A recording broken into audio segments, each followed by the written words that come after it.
நம்ம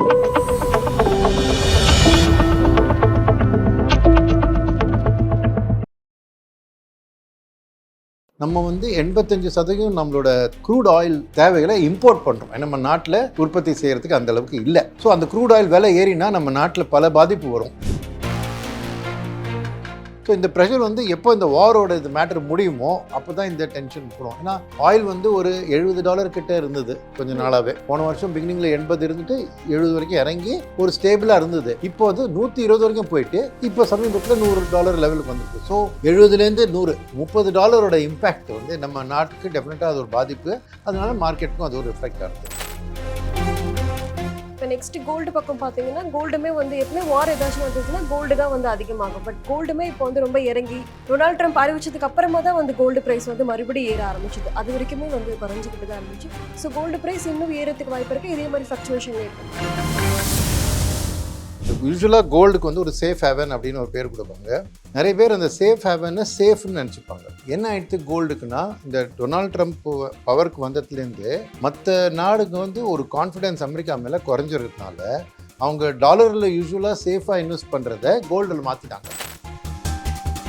ஸோ இப்போ இந்த வார் வந்தபோது என்ன ஆச்சுன்னா, எல்லோரும் சேஃபாக நான் பணம் வச்சுக்கணுங்கிறதுக்கு இப்போ கோல்டில் வாலட்டிலிட்டி அதிகமானதுனால நிறைய பேர் வந்து டாலர்லேயே திரும்ப பணம் போட ஆரம்பிச்சிட்டாங்க.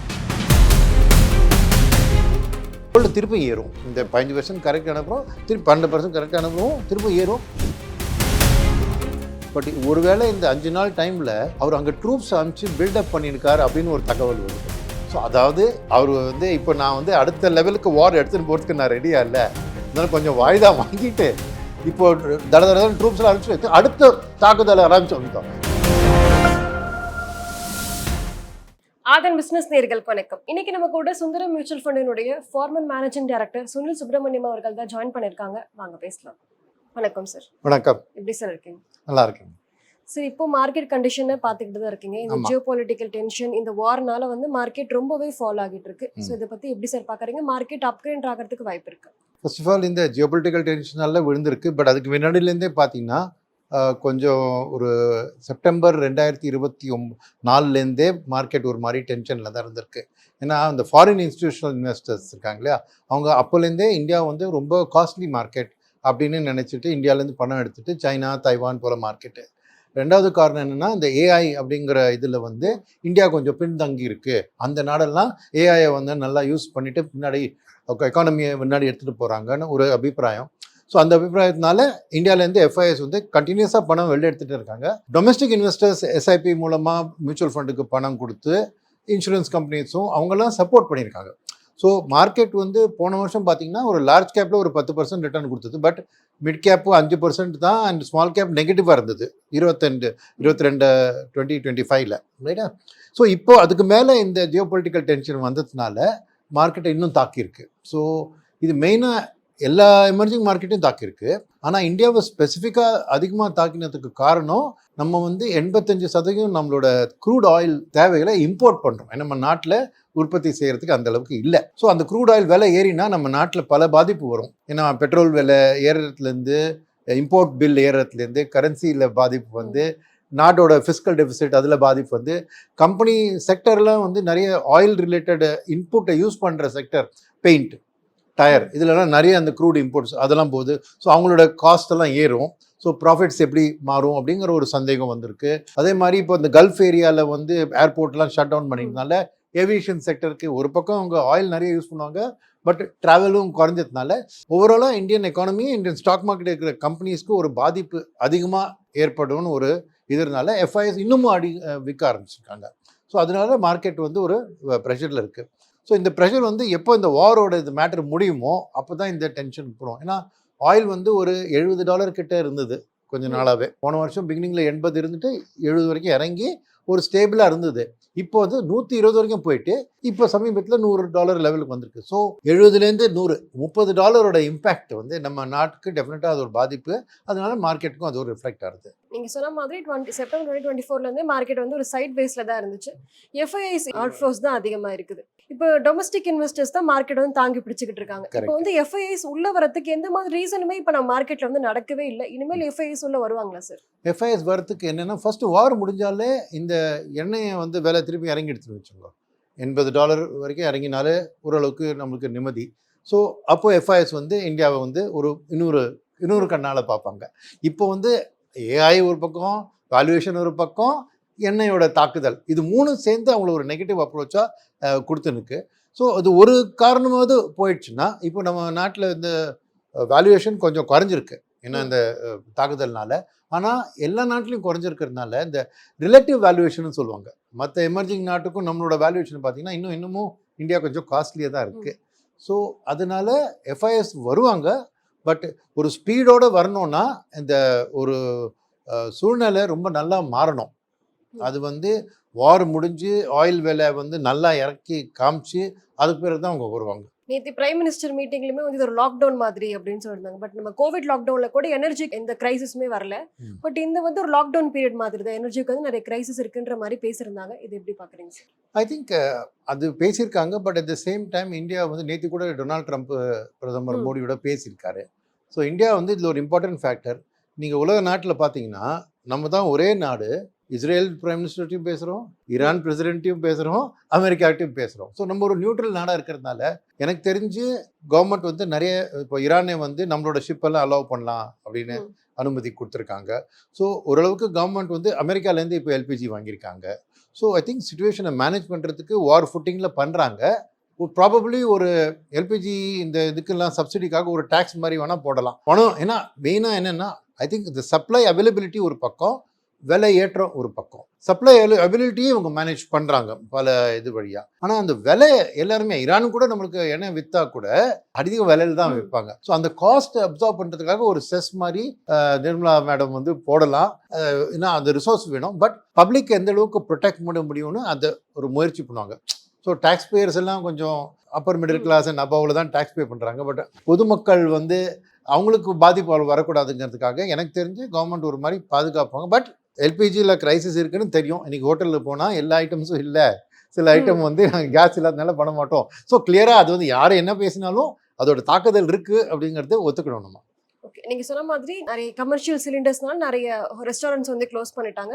நிறைய ரெஸ்டாரண்ட்ஸில் சிலிண்டருக்கும் சேர்த்துமே வந்து பே பண்ண வேண்டியதாக இருந்துச்சு. அதோட விலையுமே வந்து ஏறிக்கிட்டு இருக்கு. கரெக்ட். ஸோ இப்படியே ஏறிக்கிட்டு இருந்தால் இன்ஃப்ளேஷன் எந்த அளவுக்கு சார் பாதிக்கப்படும்? எனக்கு டெஃபினட்டாக இன்ஃப்ளேஷன் பாதிக்கும். ஏன்னா நீங்கள் சொல்கிறது இது டைரெக்டாக அந்த ஹோட்டல் வழியாக பப்ளிக் மேலே வர inflation. Petrol and diesel, petrol விலையை அந்த அளவுக்கு ஏற்ற விட மாட்டாங்க கவர்மெண்ட் எலெக்ஷன் வரதுனால. அண்ட் ஆயில் கம்பெனிஸை வந்து அதை கொஞ்சம் லாஸ் அவங்கள அப்சர்வ் பண்ண சொல்லுவாங்க. மூணாவது என்னென்னா பட் இப்போது ஒரு ப்ரைவேட் கம்பெனி வாங்குறாங்க இல்லையா, அதுக்கு வந்து அவங்க விலை ஏறும். ஸோ அந்த ப்ராடக்ட் விலைலாம் ஏறும், பெயிண்ட் விலை ஏறிடும், டயர் விலை ஏறிடும். ஸோ டெஃபினட்டாக இன்ஃப்ளேஷன் வந்து இப்போ ஒரு 2-3% இருந்தது, எனக்கு தெரிஞ்சு ஒரு 4-5% வரைக்கும் ஏற வாய்ப்பு இருக்குது. ஸோ டெஃபினட்டாக ஒரு ஹையர் காஸ்ட் வந்து அல்டிமேட்டாக எல்லா மக்களுக்கும் அது ஒரு எக்ஸ்பீரியன்ஸ் பண்ண வேண்டியிருக்கும். இப்போ நெக்ஸ்ட் கோல்டு பக்கம் பார்த்தீங்கன்னா கோல்டுமே வந்து எப்பவுமே வார் ஏதாச்சும் நடந்துச்சுன்னா கோல்டு தான் வந்து அதிகமாகும். பட் கோல்டுமே இப்போ வந்து ரொம்ப இறங்கி டொனால்ட் ட்ரம்ப் அறிவிச்சதுக்கு அப்புறமா தான் வந்து கோல்டு பிரைஸ் வந்து மறுபடியும் ஏற ஆரம்பிச்சது. அது வரைக்குமே வந்து குறைஞ்சிக்கிட்டு தான் இருந்துச்சு. ஸோ கோல்டு பிரைஸ் இன்னும் ஏறதுக்கு வாய்ப்பு இருக்குது. இதே மாதிரி ஃப்ளக்சுவேஷன்லேயே இருக்கும். பாருங்க என்னென்னா யூஸ்வலாக கோல்டுக்கு வந்து ஒரு சேஃப் ஹேவன் அப்படின்னு ஒரு பேர் கொடுப்பாங்க. நிறைய பேர் அந்த சேஃப் ஹேவனை சேஃப்னு நினச்சிப்பாங்க. என்ன ஆயிடுச்சு கோல்டுக்குன்னா, இந்த டொனால்ட் ட்ரம்ப் பவருக்கு வந்ததுலேருந்து மற்ற நாடுக்கு வந்து ஒரு கான்ஃபிடென்ஸ் அமெரிக்கா மேலே குறைஞ்சிருக்கிறதுனால அவங்க டாலரில் யூஸ்வலாக சேஃபாக இன்வெஸ்ட் பண்ணுறத கோல்டில் மாற்றிட்டாங்க. ஸோ இந்த வார் வரதுக்கு முன்னாடியே கோல்டு நல்லா ரேலி ஆயிடுச்சு, சில்வரும் நல்லா ரேலி ஆகிடுது. ஸோ இப்போ வார் வந்தோன்னே என்ன ஆயிடுச்சுன்னா, இந்த மாதிரி ரேலி ஆகிற நேரத்தில் ஒரு பக்கம் இன்வெஸ்டர்ஸ் ஜெனுவினாக வாங்குவாங்க. இப்போ மக்கள்லாம் இடிஎஃப்ல போடுறாங்களோ இல்லை ஜுவல்லரி வாங்கணும், அது ஜெனுவினாக வாங்குறது. பட் ஸ்பெகுலேட்டர் இப்போ ஸ்டாக் மார்க்கெட்டில் எப்படி எஃப்என்டோ அப்படின்னு சொல்கிறாங்களோ, கோல்டு மார்க்கெட்லேயும் அந்த ஸ்பெகுலேஷன் இருக்குது. ஸோ நிறைய பேர் வந்து மார்க்கெட்டில் பாரோ பண்ணிவிட்டு கோல்டு ஏறும்னு சொல்லிட்டு அதை லெவரேஜ் பண்ணி வாங்குவாங்க. ஸோ கோல்டோட விலை ஏற்றத்துக்கு ஒரு காரணம் ஜெனுவின் டிமாண்டு, இந்த நாடுகள் மக்கள் வாங்குறது. பட் ரெண்டாவது இந்த ஸ்பெகுலேட்டர்ஸ்னாலையும் ஏறிது. ஸோ இப்போ இந்த வார் வந்தபோது என்ன ஆச்சுன்னா, எல்லோரும் சேஃபாக நான் பணம் வச்சுக்கணுங்கிறதுக்கு இப்போ கோல்டில் வாலட்டிலிட்டி அதிகமானதுனால நிறைய பேர் வந்து டாலர்லேயே திரும்ப பணம் போட ஆரம்பிச்சிட்டாங்க. டாலர் ரொம்ப ஸ்ட்ராங் ஆயிடுச்சு. இந்த டாலருக்கு DXYன்னு ஒரு இண்டெக்ஸ் இருக்குது, டாலர் வர்சஸ் அதர் கண்ட்ரிஸ். அது வந்து 90 கிட்ட இறங்கினது இப்போ 100 கிட்ட ஏறிடுது. ஸோ ஸோ 10% டாலர் ஸ்ட்ராங் ஆனதுனால யூஎஸ்ல இன்ட்ரெஸ்ட் ரேட்ஸும் ஏறிடுது. ஏன்னா ஃபெட்டும் அங்கே வந்து இப்போ ரேட் கட் பண்ணுற வாய்ப்பு இல்லைனால 4.2 கிட்ட இருந்த இன்ட்ரெஸ்ட் ரேட் 4.4 வரைக்கும் ஏறிடுது. ஸோ அமெரிக்காவில் இன்வெஸ்ட் பண்ணால் உங்களுக்கு ஒன்று கரன்சி ஸ்ட்ராங்காக இருக்குது, ரிட்டர்னும் அதிகமாக கிடைக்கிறதுனால நிறைய பணம் டாலர் பக்கம் போக ஆரம்பிச்சுது. அது வந்து கோல்டுக்கு போக வேண்டிய பணம் அங்கே போக ஆரம்பிச்சுது. ஒன்று. ரெண்டாவது, ஸ்டாக் மார்க்கெட் எல்லாம் கரெக்ட் ஆச்சு இந்த வார் ஆரம்பிச்சோன்னே. இந்தியா மட்டும் இல்லை, எமர்ஜிங் மார்க்கெட் கரெக்ட் ஆனோடனே அந்த ஸ்டாக் மார்க்கெட்டும் இந்த ஸ்பெகுலேட்டிவ் ட்ரேடர்ஸ் பண்ணுறாங்க இல்லையா, என்ன பண்ணுறாங்கன்னா பாரோ பண்ணிட்டு பண்ணுறாங்க. இப்போ அந்த ஸ்டாக் மார்க்கெட்டில் விலை இறங்கினா அந்த மார்ஜினை மீட் பண்ணணுமே, எதிர அந்த ஸ்டாக்கே விற்கணும், இல்லை அந்த மார்ஜினுக்கான பணம் போடணும். ஸோ நிறைய பேர் கோல்டு நல்ல ப்ராஃபிட் கொஞ்ச நாளாக போடுறதுனால கோல்டை விற்று அந்த ஸ்டாக் மார்க்கெட்டில் இருக்கிற மார்ஜினை விற்றாங்க. ஸோ அந்த கோல்டில் இருக்கிற அந்த ப்ரெஷர் தான் அந்த கோல்டோட ப்ரைஸ். ஸோ ஒரு மாதம் பார்த்தீங்கன்னா சில்வர் 15% இறங்கியிருக்கு, கோல்டு 12% இறங்கியிருக்கு. கோல்டோட அந்த சேஃப் ஹேவன் ஸ்டேட்டஸ் வந்து இப்போ அந்த அளவுக்கு விலை ஏற்கனவே அது பழைய காலத்து மாதிரி ஒரு போர் வந்துட்டுனா கோல்டில் தான் நம்ம போடணும் அப்படிங்கிறது இப்போ ஒரு அந்த அளவுக்கு உண்மை கிடையாது. கோல்டுக்கு வந்து ஒரு அசெட் கிளாஸ் மாதிரி இப்போ பிஹேவ் பண்ணுறது. ஸோ மற்ற அசெட் கிளாஸோட கம்பீட் பண்ணுறது. ஸோ இப்போ டாலர் வர்சஸ் கோல்டு, இப்போ டாலர் ஸ்ட்ராங் ஆகிறதுனால கோல்டு வீக் ஆகுது. நாளைக்கே வந்து யூஎஸ்லேயே சூழ்நிலை மாறி இப்போ ரேட் கட் சூழ்நிலை வந்ததுன்னா டாலர் இறங்கிட்டுனா அப்போ திருப்பி கோல்டு ஏறும். ஸோ எனக்கு தெரிஞ்சு நீங்கள் தனியாக கோல்டை தனியாக பார்க்குறதோட எல்லாரோட போர்ட்ஃபோலியோலையும் நீங்கள் கொஞ்சம் ஸ்டாக்ஸ் வச்சுருப்பீங்க, கொஞ்சம் மியூச்சுவல் ஃபண்ட் வச்சுருப்பீங்க, கொஞ்சம் டெட் வச்சுருப்பீங்க, கொஞ்சம் பேங்க் டெபாசிட் வச்சுருப்பீங்க, கொஞ்சம் இன்சூரன்ஸ் வச்சுருப்பீங்க, அந்த மாதிரி கொஞ்சம் கோல்டும் வச்சுக்கணும். ஸோ ஒரு டைவர்சிஃபைடாக இருக்கிறதுல உங்கள் போர்ட்ஃபோலியோவில் எவ்வளோ வச்சுக்கலாம்னா 5% to 20% உங்களோட ரிஸ்க் டேக்கிங் அப்படி வச்சு. பட் தனியாக கோல்டை மட்டும் பார்த்துட்டு இது ஏறுமா அது ஏறுமான்னு எதுவுமே ப்ரிடிக்ட் பண்ண முடியாது. ஸோ உங்கள் போர்ட்ஃபோலியோவில் ஆனால் ரொம்ப வருஷமாக இந்த மாதிரி ஃபண்ட் மேனேஜர்ஸ் எல்லாம் கூட கோல்டு வந்து மோசமான அசெட், ஈக்விட்டியில் தான் போடணும் அப்படின்னு சொன்னது இப்போ ஆப்வியஸ்லாக தவறாக ஆயிடுத்து. ஸோ கோல்டையும் உங்கள் போர்ட்ஃபோலியோவில் ஒரு இம்பார்ட்டண்ட்டாக காம்பனண்ட்டாக வச்சுக்கணும். பட் அதுக்காக எக்ஸசிவாக கோல்டில் மட்டும் போடாமல் ஒரு டைவர்சிஃபைடாக வச்சுக்கணும். ஸோ கோல்டு திருப்பி ஏறும். இந்த 15% கரெக்ட் அனுப்புகிறோம், திருப்பி 12% கரெக்ட் அனுப்புகிறோம், திருப்பி ஏறும். ஏன்னா என்ன சூழ்நிலை சொன்னேன்னா டாலர் வீக் ஆகணும். ஸோ அது வந்து யூஎஸ் எக்கானமியை ட்ராக் பண்ணணும். இப்போ சத்திக்கு யூஎஸ் எக்கானமி நல்லா போயிட்டுருக்கு, அங்கேயும் இன்ஃப்ளேஷன் ஏறுறதுனால ரேட் கட் வாய்ப்பு இல்லை. பட் இதே 2 மாதம் கழிச்சு 3 மாதம் கழிச்சு மாறலாம் இல்லையா, அப்போ திடீர்னு கோல்டு ஏறும். ஸோ அது அந்த டைமிங் பண்ணுறதோட கான்ஸ்டண்ட்டாக ஒரு உங்கள் ரிஸ்க் கேபிட்டேட்டை பேஸ் பண்ணி 5லேருந்து 20க்குள்ளே ஒரு தேர்ந்தெடுத்துட்டு அதை கான்ஸ்டண்ட்டாக கோல்டில் இன்வெஸ்ட் பண்ணிட்டு இருக்கிறது ஒரு நல்ல டெசிஷனாக இருக்கும். இந்த வாரனால மார்க்கெட் இப்போ டைம் கரெக்ஷனில் இருக்குது, ஒரு 7 to 8% வந்து ஒரு ஃபாலில் தான் இருக்குது. கிராஷ் வரதுக்கு எது வாய்ப்பு இருக்கா சார்? கிராஷ் வரதுக்கு வாய்ப்பு வந்து எப்படின்னா, தவறி போய் இஸ்ரேலோ அமெரிக்கா ஈரானோட நியூக்ளியர் சைட்டில் பாம்பு போட்டு அந்த ரேடியோ ஆக்டிவ் மெட்டீரியல் வெளியில் வந்துருந்துச்சு. அப்போது பயங்கரமான ஒரு அப்போ வந்து வேர்ல்டு ஸ்டாக் மார்க்கெட்டே கிராஷ் ஆகும், இந்தியான்னு இல்லை. ஏன்னா அது நியூக்ளியர் அது லீக் ஆச்சுனால, இந்த ஷெர்னோபில்னு ரஷ்யாவில் லீக் ஆச்சு இல்லையா, ஸோ அது வந்து ரொம்ப அல்டிமேட் ரிஸ்க்கு. ஏன்னா இவங்க ஏற்கனவே ஒரு ஸ்கூல் மேலே பாம்பு போட்டாங்க, 160 ஸ்கூல் சில்ட்ரன். இவங்க என்ன போடுறது இல்லை, பட் தவறி போயிடுச்சு இல்லையா. ஸோ அது மாதிரி நியூக்ளியரில் அந்த மாதிரி தவறி போய் ஒரு நியூக்ளியரில் அட்டாக் ஆகிட்டு வச்சுக்கோங்க, இல்லை ஈரானே இஸ்ரேலோட நியூக்ளியரில் அட்டாக் பண்ணி லீக் ஆகிடுச்சுருக்கோம். ஸோ அந்த மாதிரி ஒரு வர்ஸ்ட் கேஸ் சினாரியோ டெஃபினட்டாக ஆகலாம். நம்பர் 1. நம்பர் 2 வந்து இப்போது ட்ரம்ப் ஒரு 15 பாயிண்ட்ஸ் சார்ட்டர் கொடுத்து நான் வந்து பீஸுக்கு இது மாதிரி அக்ரி பண்ணுறேன். ஈரான் இதுக்கு கவுண்டராக வந்து ஃபஸ்ட்டு வந்து நீ வந்து தோல்வியை அட்மிட் பண்ணுறான். இந்த வாருக்கு சொல்யூஷன் இப்போ வர மாதிரி இருக்கிறதுனால நேற்றுக்கும் இன்றைக்கும் மார்க்கெட் நல்லா ஏறி இருக்கு, ரைட்டா. ஏன்னா ஒரு சொல்யூஷன் தெரியுது. 120 வரைக்கும் போன ஆயில் இன்றைக்கி 100க்கு கீழே வந்துடுது. ஸோ அந்த ஒரு பாசிட்டிவிட்டி மார்க்கெட்டில் வருது. பட் இதே டாக்ஸ் ஃபெயில் ஆகிடுது. ஏன்னு நான் சொல்கிறேன்னா, ட்ரம்ப் வந்து இந்த மாதிரி ஒரு டிமாண்ட்ஸ் போட்டிருக்காரு. அது டிமாண்ட்ஸை பார்த்தாலே ஈரான் ஒத்துக்கிற மாதிரி இல்லை. ஈரான் கவுண்டராக டிமாண்ட் போட்டதும் ட்ரம்ப் எல்லாம் ஒத்துக்க மாட்டார். ஏன்னா நீங்கள் பூரா கல்ஃப் ஏரியாலேருந்தே நீங்கள் வந்து எல்லா பேஸையும் எடுத்துடணும், அதெல்லாம் அமெரிக்கா எப்பவும் ஒத்துக்காது. ஸோ எனக்கு தெரிஞ்சு இந்த 5 நாள் டைம் கொடுத்துருக்காரு அவர் இல்லையா. ஸோ அது எண்டில் வந்து சப்போஸ் இல்லை நான் இன்னும் அண்ட் என்ன எனக்கு எவிடன்ஸ் இல்லை, பட் ஒருவேளை இந்த 5 நாள் டைமில் அவர் அங்கே ட்ரூப்ஸ் அனுப்பிச்சு பில்டப் பண்ணியிருக்காரு அப்படின்னு ஒரு தகவல் வருது.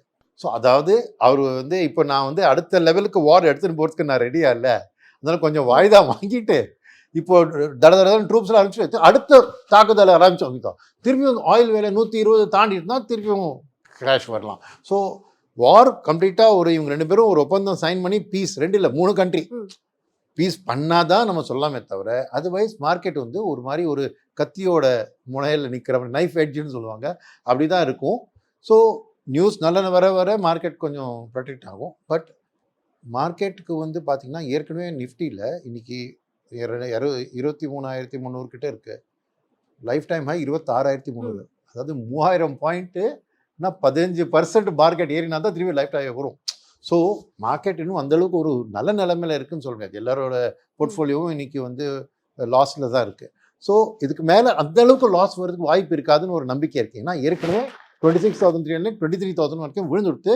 ஸோ ஒரு மாதிரி பேட் நியூஸ் எல்லாம் இன்னைக்கு இந்த விலையிலேயே இருக்குது அப்படின்னு சொல்லலாம். பட் அதுக்காக இன்னும் கொஞ்சம் இறக்கலுக்கு எதை சொன்னேன், இந்த பீஸ் அட்டெம்ப்ட் ஃபெயில் ஆச்சுன்னா ஆர் நான் சொன்ன ஒரு மாதிரி வர்ஸ்ட் கேஸ் சினிமா மாதிரி ஏதாவது ஆச்சுன்னா டெஃபினட்டாக வந்து இன்னொரு கரெக்டிவ், அந்த கரெக்ஷன் ஏன் வரும்னா எஃப்ஐஐஸ் அவங்க இந்த மாதிரி சூழ்நிலையில் போய் அண்ட் இதில் முக்கியமான ஒரு காரணம் இருக்குது. இதில் இந்த எஃப்ஐஎஸில் வந்து பார்த்தீங்கன்னா ஒரு பக்கம் நான் சொன்னது இந்த வேல்யூவேஷனு, ஏஐ, ஆயில் ப்ரைஸ், அது ஒன்று. ரெண்டாவது என்னென்னா இந்த எஃப்ஐஎஸில் நிறைய கேம்பிளர்ஸ் இருக்காங்க. எதுக்கு சொல்ல வரேன்னா, இப்போ ஒரு ப்ராடக்ட் வந்து ஒரு பொருள் விலை விழப்போகிறதுன்னு தெரிஞ்சால் அதை வச்சு லாபம் பண்ணுறபடி யோசித்து அக்ரெசிவாக இன்வெஸ்டர்ஸ் இருக்காங்க. ஷார்ட் செல்லிங்னு சொல்லுவாங்க இல்லையா?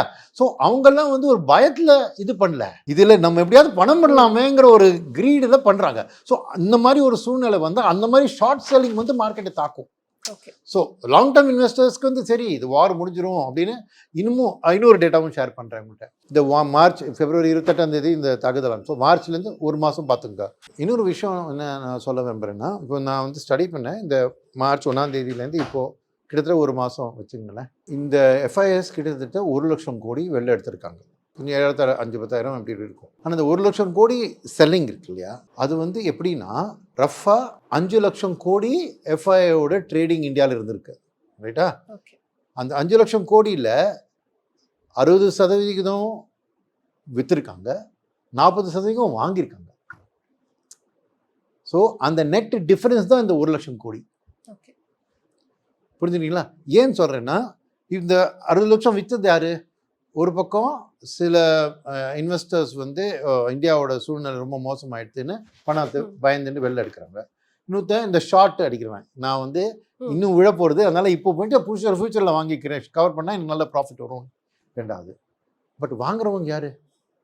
வாங்குறவங்க வந்து 10 வருஷம் 15 வருஷம் ஒரு டைம் ஃப்ரேம் வச்சுட்டு பென்ஷன் ஃபண்ட், இன்சூரன்ஸ் ஃபண்ட், வெளிநாட்டில்னு சொல்கிறேன். அவங்கெல்லாம் இன்னமும் இந்தியா வந்து லாங் டேர்ம் ஃபியூச்சர் நல்லா தான் இருக்குது. இன்றைக்கும் பார்த்தீங்கன்னா S&Pங்கிற கம்பெனி, இந்த ரேட்டிங்ஸ் ஏஜென்சி, அடுத்த வருஷத்துக்கு இந்தியாவோட க்ரோத் ரேட்டை 7.1% ஏற்றிருக்காங்க.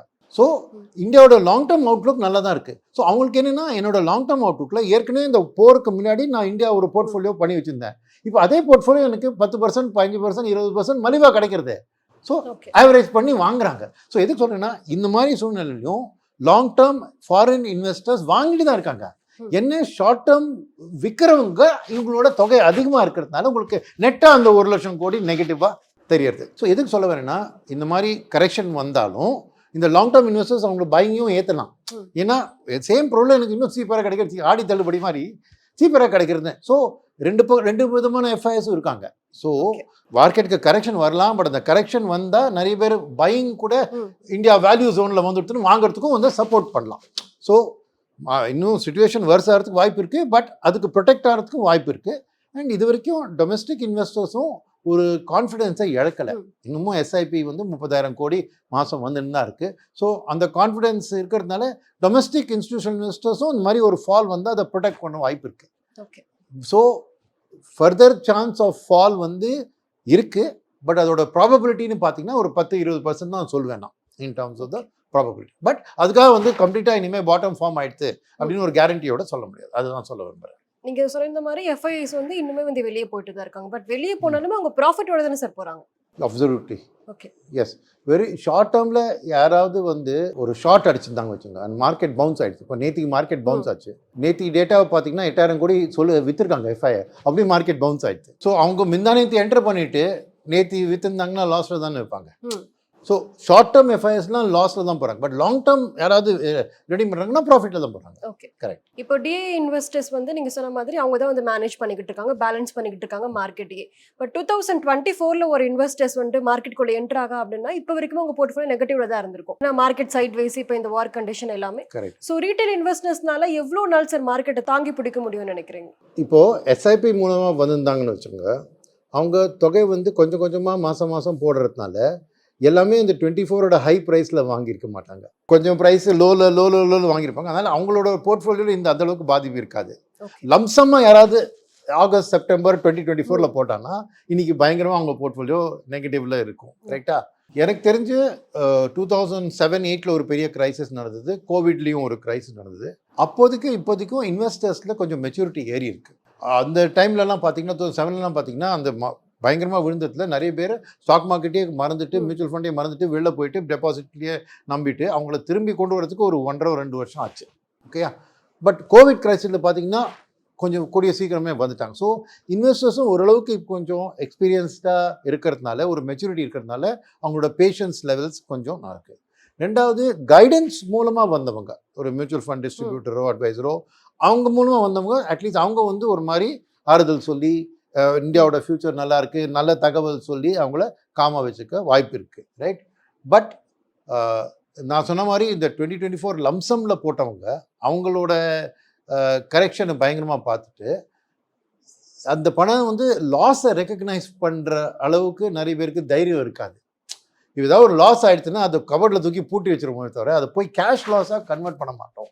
ஸோ நீங்கள் சொல்கிறபடி பார்த்தா இந்த கரெக்ஷன் கொஞ்ச நாள் நீண்டு இருந்ததுன்னா ஃப்ரெஷ் இன்ஃப்ளோஸ் போடுறத வேணால் கொஞ்சம் யோசிப்பாங்களே தவிர பழையசை ரெடீம் பண்ண மாட்டாங்க. ஏன்னா யாருக்குமே ஒரு நஷ்டத்தை அக்செப்ட் பண்ணுறதுக்கு மனசு வராது.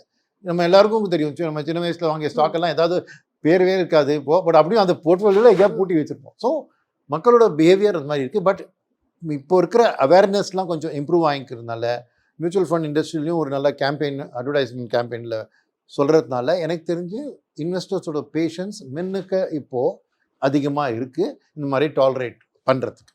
ஓகே, இப்போ மார்க்கெட் வந்து சைட் வேஸில் இருக்குது. ஸோ ரிட்டெயில் இன்வெஸ்டர்ஸ் என்ன சார் பண்ணலாம்? எனக்கு தெரிஞ்சு வெரி சிம்பிள். அதாவது இந்த வார் நடக்கிறதுனால நீங்கள் பேனிக் பண்ணக்கூடாது ஃபஸ்ட்டு. ஏன்னா வார் எப்போவுமே ரஷ்யா உக்ரைன் வார் தான் ரொம்ப ஒரு 3 வருஷம் தள்ளின்னு போயிட்டு இருக்கே தவிர மற்றபடி வார்ஸ் எல்லாம் அந்தளவுக்கு லாங்காக ஸ்ட்ரெச் அவுட் ஆகாது. ஸோ அது ஒரு ஷார்ட் டேர்ம் ரியாக்ஷன் அப்படின்னு இதை எடுத்துக்கிட்டு இந்த ரியாக்ஷன் போது விற்கக்கூடாது. யார் விற்கலான்னா உங்களுக்கு அடுத்த 3-6 மாதத்தில் பணம் தேவைப்படுறது, என் பொண்ணு கல்யாணத்துக்காக நான் சேர்த்து வச்சேன் இது வச்சு அப்படின்னா நீங்கள் ரெடி பண்ணிக்கோங்க. ஏன்னா அடுத்த 3 மாதம் 6 மாதம் எப்படி போகும்னு நான் வந்து ப்ரிடிக்ட் பண்ண முடியாது, நமக்கு கஷ்டமாக இருக்கலாம். ஸோ உங்களுக்கு பணம் தேவை இருந்தால் ஏதாவது ஒரு நீடுக்காக நீங்கள் சேவ் பண்ணீங்க, அது நெருங்கி வருதுன்னா அதுக்கு நீங்கள் ப்ராஃபிட் புக் பண்ணிக்கலாம் ஆஸ் அ ரீட்டெயில். ரெண்டாவது, பேனிக் பண்ணி அது இல்லைன்னா விற்க வேண்டாம். மூணாவது என்னென்னா, இந்த வார் வந்ததுனால இப்போது இனிஷியலாக பார்த்தீங்கன்னா நிறைய பேர் வந்து இந்த டயர், பெயிண்ட்டு, ஏவியேஷன் இதெல்லாம் அஃபெக்ட் ஆகும்னு நினச்சாங்க. ஆனால் ஆக்சுவலாக அதிகமாக கரெக்ட் ஆனது பேங்கிங்க்கும் ஆயிலுக்கும் சம்மந்தமே கிடையாது. ஸோ இந்த மாதிரி வார் போது ப்ரிடிக்ட் பண்ண ட்ரை பண்ணாதீங்க. இந்த செக்டரில் அதிகமாக பாதிக்கும், அதுலேருந்து நான் விலகி இருக்கிறேன், இதில் வந்து அவ்வளோ பாதிப்பாது அதில் மாற்றுறேன்னு இந்த செக்டரில் நீங்கள் போடுற அலோகேஷனை மாற்றக்கூடாது. ரைட்டா? ஸோ வார்க்கு முன்னாடி என்ன உங்கள் போர்ட்ஃபோலியோ இருந்ததோ ரைட் அதை அப்படியே மெயின்டைன் பண்ணணும். ரைட்? ஸோ இப்போது ரீட்டைல் இன்வெஸ்டர் என்ன பண்ணணும்னா நான் சொன்ன மாதிரி ஷார்ட் டேர்ம் அவுட்லுக் இருந்தால் நீங்கள் ப்ராஃபிட் புக் பண்ணிக்கலாம். ஏன்னா உங்களுக்கு அந்த செலவு முக்கியம், அதுக்கு ரிஸ்க் எடுக்கக்கூடாது. ஸோ லாங்கர் டேர்ம் அவுட்லுக் இருந்தால் 2 விதமான இன்வெஸ்டரை நான் கிளாஸிஃபை பண்ணேன். ஒரு ரிஸ்க் எடுக்க தயாராக இருக்கிற இன்வெஸ்டரும், ஒருத்தர் வந்து இல்லை எனக்கு சும்மா டைவர்சிஃபைடாக நான் போட்டுட்டு இருக்கேன், எனக்கு ரிஸ்க் எடுக்கிறதுக்கு அந்த கதவுகள் இல்லை. 2 டைப், ஒரு அக்ரெசிவ், ஒரு மாடரேட் வச்சுக்கோங்க. ஸோ மாடரேட் வந்து ஒன்றும் பண்ணணும், குவைட்டாக விட்டுருங்க. ரைட்டா? எஸ்ஐபி இருந்தால் அதை மட்டும் கண்டினியூ பண்ணிக்கோங்க. அக்ரெசிவாக இருக்கிற இன்வெஸ்டரை நான் என்ன ரெக்கமெண்ட் பண்ணுவேன்னா, உங்கள் போர்ட்ஃபோலியோவில் இருக்கிற ஸ்டாக் எல்லாம் அப்படியே இருக்கட்டும், இருக்கிற மியூச்சுவல் ஃபண்ட்லாம் அப்படியே இருக்கட்டும், கையில் கேஷ் இருந்தால் இந்த மாதிரி தாக்குதல் இப்போ இந்த வார்க்குன்னு இல்லை ஃப்யூச்சரில் வந்தால் கூட என்ன கேஷ் இருக்கோ அதோட 1% பர் டே மார்க்கெட்டில் இன்வெஸ்ட் பண்ணுங்கள். எப்படி இன்வெஸ்ட் பண்ணோம், எப்படி உங்கள் போர்ட்ஃபோலியோ இருக்கோ. இப்போ அந்த வார் துவங்கிறதுக்கு முன்னாடி நீங்கள் 50% லார்ஜ் கேப்பில் வச்சுருப்பீங்க, 30% மிட் கேப்பில், 10% ஸ்மால் கேப்பில், 5% கோல்டில். ஏதோ உங்களோட அட்வைஸ் பேஸ் பண்ணியோ உங்களோட யோசனை பேஸ் பண்ணி உங்கள் ஃப்யூச்சரை பேஸ் பண்ணி ஒரு போர்ட்ஃபோலியோ அலோகேஷன் வச்சுருப்பீங்க. அதையே ரிப்பீட் பண்ணுங்கள். சிலது அதிகமாக கரெக்டாக இருக்கும், சிலது கம்மியாக கரெக்டாக இருக்கும், எல்லாமே கரெக்டாக இருக்குது. So 1% of the cash in hand daily போட்டிங்கன்னா 3 மாதம் 100 நாள் வரைக்கும் அந்த 1% தாங்கும். அப்படின்னு நீங்கள் ஆவரேஜ் பண்ணிங்கன்னா நாளைக்கு மார்க்கெட் சூழ்நிலைலாம் சரியாகி இருந்தோடனே இதே உங்களுக்கு காஸ்ட் வந்து உங்களோட காஸ்ட் ஆஃப் த போர்ட்ஃபோலியோ நல்லா கம்மியாக வந்து ஆவரேஜ் ஆகிருக்கும். ஸோ என்னோட ரெக்கமெண்டேஷன் ரீட்டைல் இன்வெஸ்டருக்கு அந்த எதர் அக்ரெசிவ் ஆர் மாடரேட் பேஸ் பண்ணி நீங்கள் டெசிஷன் எடுக்கலாம். மார்க்கெட் பற்றி நிறைய விஷயங்கள் சொன்னீங்க, ரொம்ப நன்றி. தேங்க்யூ.